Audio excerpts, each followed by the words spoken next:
Hi guys, and welcome back to Is It Worth It Reviews. Today we are going to talk about a small and affordable R2R deck that can fit in your pocket and you can carry it around with your tablet, laptop or whatever you like. But at $299 US, it will not empty your pockets as much as some big R2R like Dana Frips or Musician Audios for your big room setup would. And if you happen to be one of my older viewers, you might even remember that I actually reviewed its predecessor, Cayin RU6. I like that one quite a bit, but with time I believe that some better offerings around that similar price appeared in the market, and I recommended some other decks over it, like Moondrop Moonriver 2 Ti or Hiby FC6.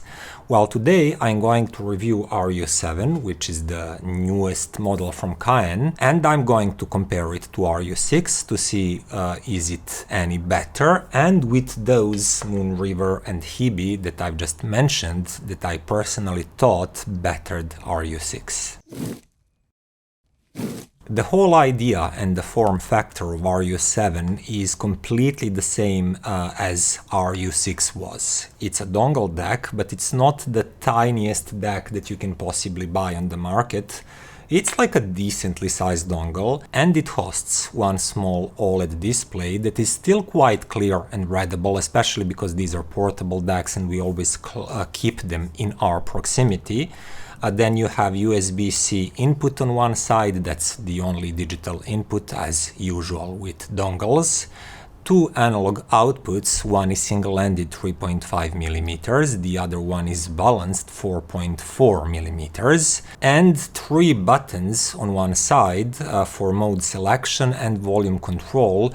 And also, like with RU6, volume control is done inside of the device. It's a hardware-controlled volume, and you do not depend on your software that can be good or bad sometimes on your phone or tablet or PC, so you do have independent hardware volume control. What else to say about RU7? We have two levels of gain, low and high. I mostly spent my time testing it in high because low was just too low for most of my headphones and earphones that I've tested it with. And then for the output power, a single-ended output is 160 milliwatts, which is like pretty decent for a dongle deck. But then balanced output has 400 milliwatts, and both of these numbers are into 32 ohms.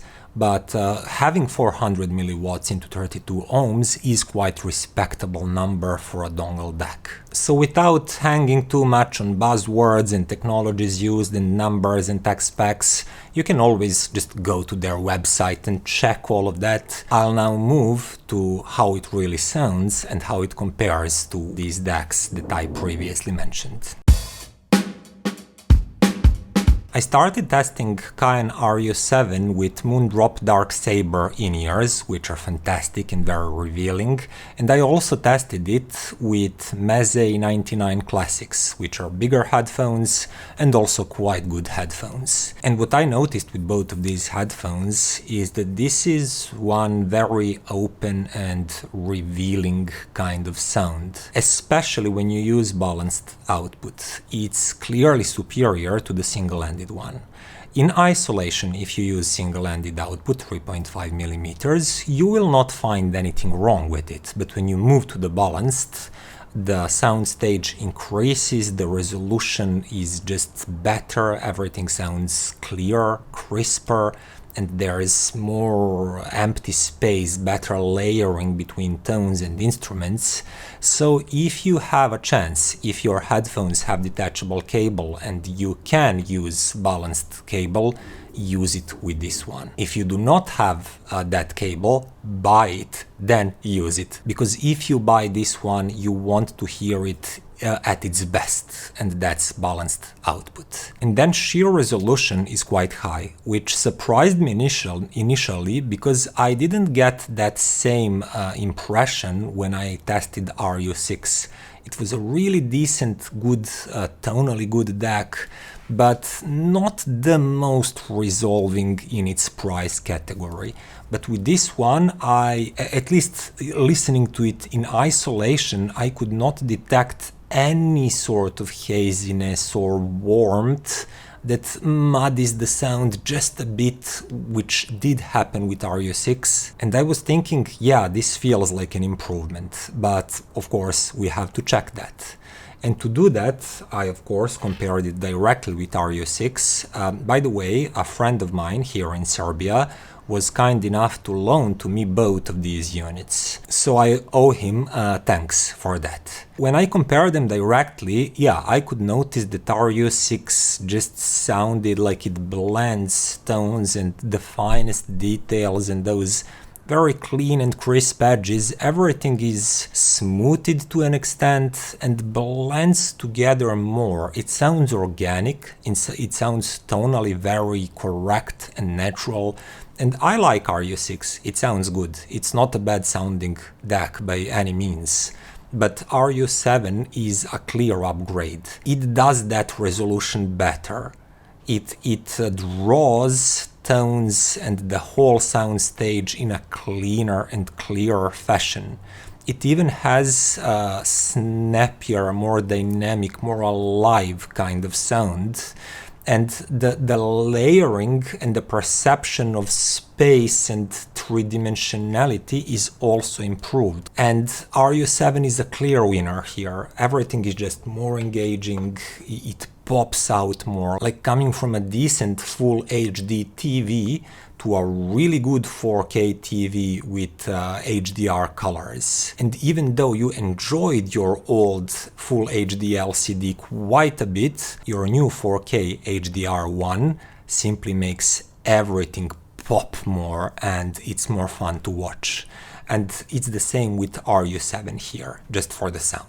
Next, I moved to Moondrop Moonriver 2 Ti, which is more affordable at $189 US. And this one I really like. I actually slightly prefer it to Cayin RU6 because it does sound more dynamic and cleaner and crisper. It's more resolving basically, but most importantly it does have more punch and that drive. It sounds more alive and more dynamic than RU6. It's not a big difference, but I preferred it and it was cheaper and it was my preferred choice. But when you put RU7 next to it, it's slightly different story. Now RU7 is not lagging behind Moonriver 2 Ti in terms of resolution. If anything, if you really focus on micro detailing, tiny things happening in the recording, like tone texture, that fine layer of details that gives everything harmonic richness, all of that is slightly richer and more pronounced with RU7. But that is what you expect from an R2R DAC. But it's not only that. RU7 now sounds even slightly crisper with tone edges and with separating one tone from the other one. But it's impressive that Cayin went from something that was slightly warm and slightly hazy but very organic sounding like RU6 to something that is actually slightly edging Moonriver 2 Ti. And then when the right song comes along, like some sort of acoustic recording and live recording, that R2R goodness kicks in and you notice that there is bigger sound stage and echoes and reverbs from recording that spread around the main tone and the main instrument, create sensation of bigger sound stage, more separation, more empty space around the instruments, and RU7 sounds airier, more decluttered and separates better than Moonriver 2 Ti that's a little bit narrower and more congested, and that is probably the biggest difference between the two. So I would say if your budget is limited to $200 US, go for Moonriver, it's a great DAC. If you can spend more than 200, go for RU7, it's even better. And the last comparison is with Hiby FC6. Now this one is $299, it's also an R2R DAC and it's smaller than RU7 and has only single-ended output. So while these previous comparisons, every time I compared them, I did head-to-head comparisons, single-ended versus single-ended and balanced versus balanced. Here I'll have to take the lack of balanced output on Hiby into account. And they started doing that by using both single-ended outputs. So that's the only one on Hiby and single-ended, which is inferior output on Cayin RU7, because it might be useful for some of you that maybe have good set of headphones that can only be used with 3.5mm for some reason. Maybe they do not have detachable cable, so that's what you have to use. In that case, Hiby FC6 does sound better to my ears. I feel it's more engaging and has better, fuller tonality than RU7 that sounds a little bit constrained and flatter, not that dynamic and engaging and fun to listen when you use its single-ended output. It's still good, but FC6 is better.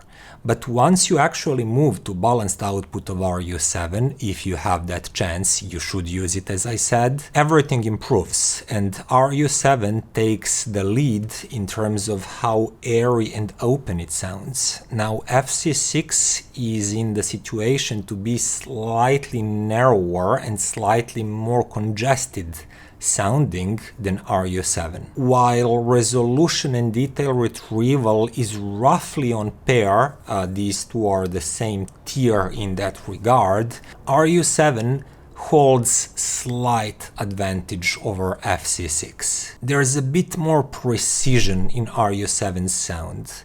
The control of the bass line and the layering separation of instruments is also a bit better. And you just combine that with that bigger, airier soundstage of RU7 and my preference clearly goes towards it. Now that performance gap is really not big. They're up there, but given that RU7 is of the same price, even slightly cheaper, like $10 cheaper, if you can use balanced output, I would personally go for RU7 if I was in the market for a DAC of this price right now. On the other hand, if you are in a situation that you can only use single-ended output for any reason, as I said, some headphones or earphones are maybe permanently attached to 3.5mm single-ended cable and you have no choice of changing it, then actually FC6 is still a better performance because on its one and only single-ended output, it does sound better than the single-ended output of RU7. And that leads me to the conclusion. RU7 is a very good upgrade over RU6. Some things that I liked on the predecessor, like very organic, very natural sound and tonality overall, are still present with RU7, but resolution improved, detail retrieval improved, separation improved, and the clarity and cleanliness of tones improved. So RU7 is a great successor. And even more than that, currently on the market, when I compare it to other really capable DAC dongles, it holds its own great. With its balanced output, it's actually the best sounding dongle DAC that I've personally tried around this price point. And it actually has quite a bit of power. RU7 simply had more power reserve than these other dongles. So when you bundle all of that together, R2R DAC with its typical R2R qualities, but also great resolution, great power for a DAC dongle, and the price of $289, I feel that Cayin RU7 is a very attractive model that offers quite a lot for its price. And whether you find that to be a good thing or just annoying because you maybe bought something 2 or 3 years ago and you don't want to hear that a new product is a better one, DAC market is still moving into that direction, that new models coming to the market are still bringing worthy improvements. And RU7 is one of these new DACs. It definitely pushes the price to performance ratio to be even better, and it's a good noticeable upgrade over RU6. And that would be all for today, guys. I hope you liked the video. See you next time. Bye.